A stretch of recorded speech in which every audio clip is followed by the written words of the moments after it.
vamos falar sobre a LGPD. Você sabe o que é isso? É a Lei Geral de Proteção de Dados. Ela foi sancionada em agosto de 2018 e entrou em vigor agora, em 18 de setembro de 2020. Nós tivemos 2 anos de vacatio legis, ou seja, 2 anos para que as empresas e as pessoas pudessem se adaptar ao novo regramento. Sobre isso, eu vou conversar com a doutora Carmen Coutinho.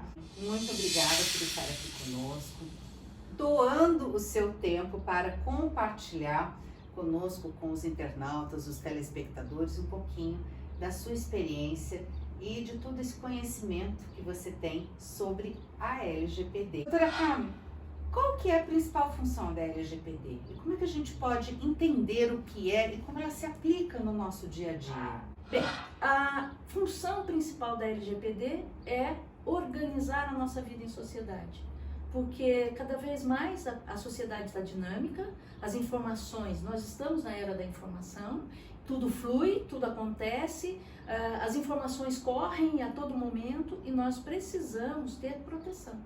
Proteção do quê? Da nossa individualidade, da nossa privacidade. A nossa Constituição prevê. Então nós precisamos proteger os nossos dados. Que dados?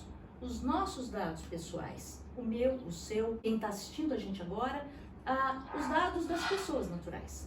Que dados são esses? A lei, ela estabelece algumas regras para a gente entender o que é um dado pessoal. Inicialmente, o dado pessoal é aquele dado que identifica a pessoa. O nome, o seu CPF, o seu RG, o seu celular, dados, o e-mail, que são dados que... Endereço físico, enfim, tudo aquilo que imediatamente identificamos a pessoa. Mas a lei vai um pouquinho além. Ela fala também daqueles dados que, no conjunto da informação, acaba identificando uma pessoa. Então, por exemplo, um georreferenciamento, informações da coletividade, de opções, sei lá, políticas, por exemplo. Eu sempre dou um exemplo meu particular que eu acho engraçado. No estado de São Paulo tem lá, sei lá, 1 milhão de advogados. E aí, quando a gente olha aqui para a região nossa, nós temos 500 mil. Em Taubaté, segundo a doutora Marli, nós temos 2.500 advogados mais ou menos inscritos. Agora, desses 2.500, quantos são mulheres?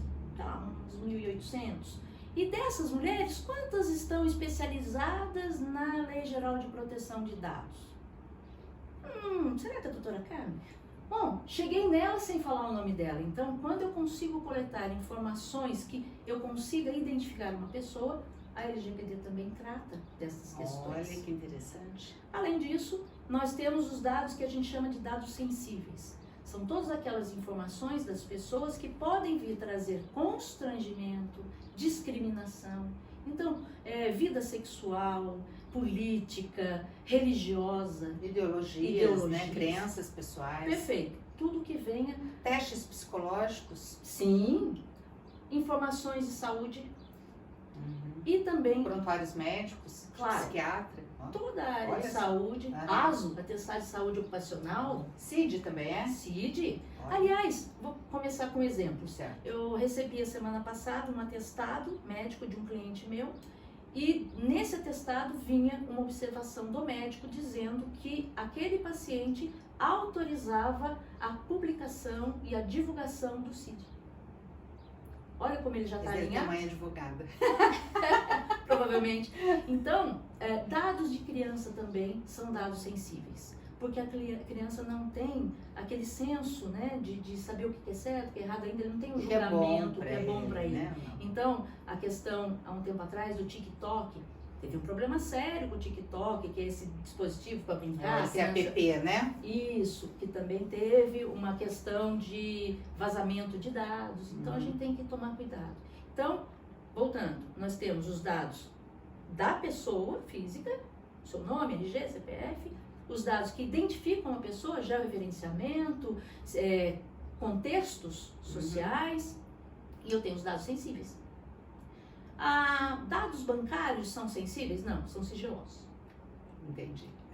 Como sempre, né? Porque sempre foram continuar sendo. Isso. Da Receita Federal e tudo mais. Exato. Então, esses são os dados. Então, a Lei Geral de Proteção de Dados, ele vem o quê? Vem trazer para nós, cidadãos, para nós, pessoas físicas, a proteção dos nossos dados, da nossa intimidade. Porque até então, as organizações vinham tratando os seus bancos de dados como propriedade deles e não nossa. É o que acontece, por exemplo, com a questão lá do Facebook. Né? Eu falo que nós somos hoje o BBB, o Big Brother. No tempo todo nós somos produto. Nós somos produto. Nós somos produto. Nós somos produto. Aliás, essa é uma informação importante, né? Se você usa um aplicativo e você não paga por ele, alguém está pagando por ele. Como é que essas empresas de aplicativos, de redes sociais e tal, são tão ricas se nós não pagamos um centavo pelo WhatsApp ou pelo Facebook, etc.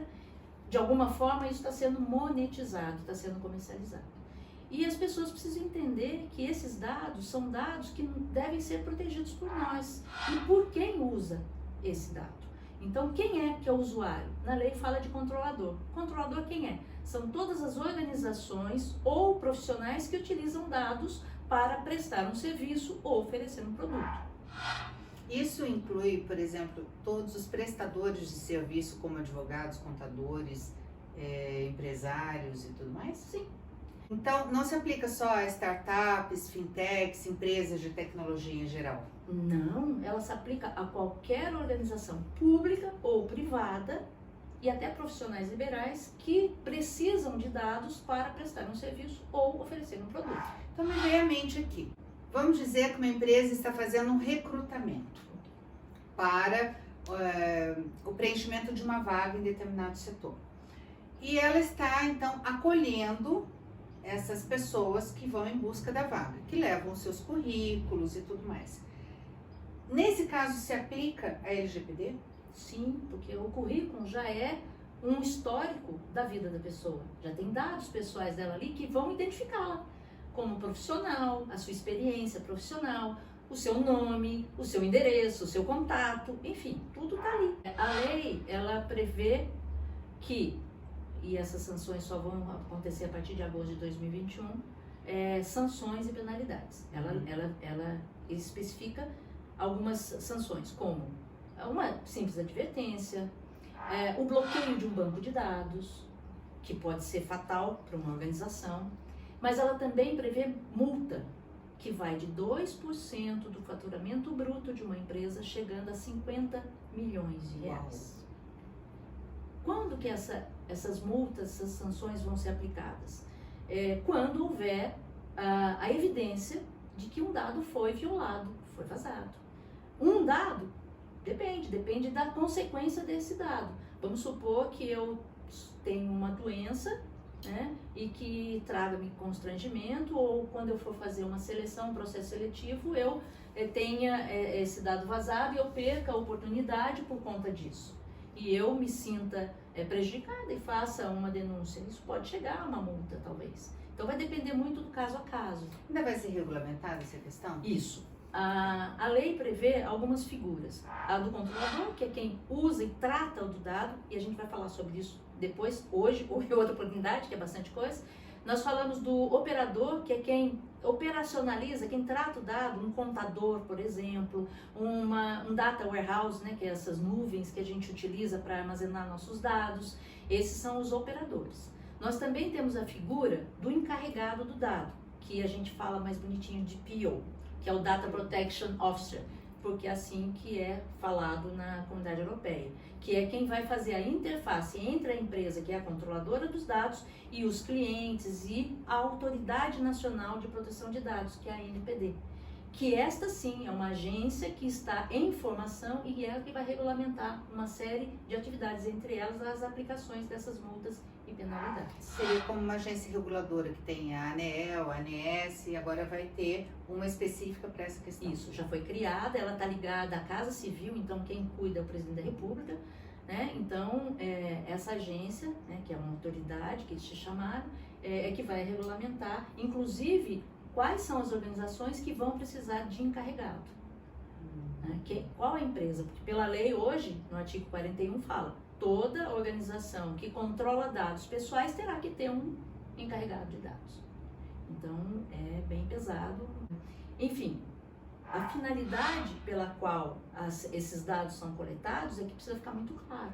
Então, quando a empresa coleta um dado de um usuário, né, nas redes, ou de um cliente numa loja, no balcão, ele precisa dizer para que ele precisa. Por que ele precisa do seu CPF? Por que ele precisa do seu nome, do seu RG, do seu endereço? Se vai emitir uma nota fiscal, é até justificável. Mas se é uma nota de consumo, você não precisa dar essas informações. Então, tudo isso vai começar a criar esses filtros.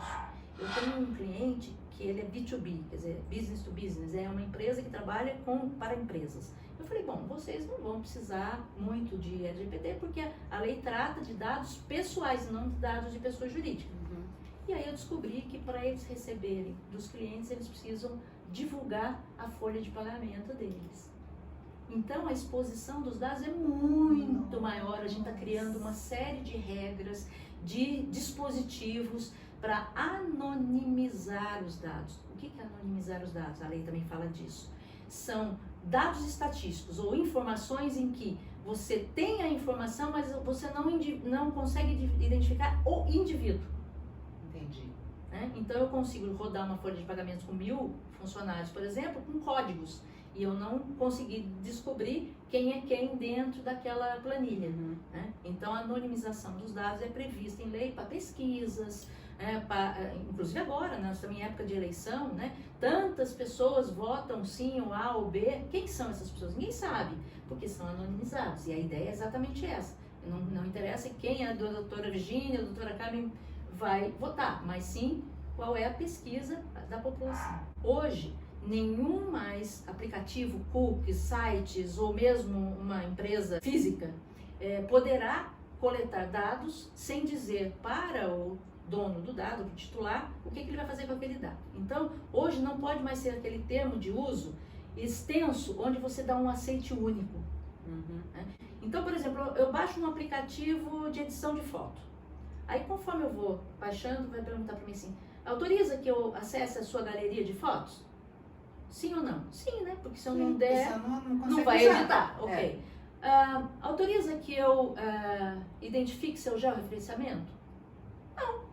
Por que o aplicativo precisa saber onde eu estou? Se eu estou em Taubaté, no Japão ou em Xangai? Não precisa. Ok? Então, digo que não. E se ele me não permitir que eu use aquele aplicativo, é porque tem má fé. Com certeza. Ele pode ser denunciado? Pode. Agora, se eu ceder, vamos dizer que eu venha ceder, aí volta a pergunta, eu quiser revogar essa sessão, eu posso. Claro. Porque antigamente era muito difícil. Não, agora, inclusive, no marketing digital, a gente tem muito esse hábito de criação de leads, né? Eu disponibilizo uma informação, um e-book, alguma coisa, e para que a pessoa possa receber esse e-book, vai me dar alguma informação, o seu e-mail, o seu nome, e com isso eu vou criando a minha lista de contatos para futuras negociações. Então, quando eu faço essa transação, eu passo a ter um banco de dados que eu chamo isso na lei de legítimo interesse. Ou seja, a partir do momento que eu ofereci para você um produto, você disponibilizou para mim as suas informações, eu posso manter uma relação com você de comunicação. Agora, se eu estou falando com você sobre culinária, por exemplo, e de repente eu começo a falar para você sobre educação financeira, eu estou desviando da finalidade, ok? E aí eu não posso desviar da adequação ao uso, da adequação à minha finalidade, porque a sua expectativa é sobre culinária, não é sobre educação financeira. Então, o legítimo interesse de quem controla o dado tem que estar em consonância com quem é o titular. Entendi. E por fim, o titular ele pode a qualquer momento ter a permissão de sair daquele banco de dados.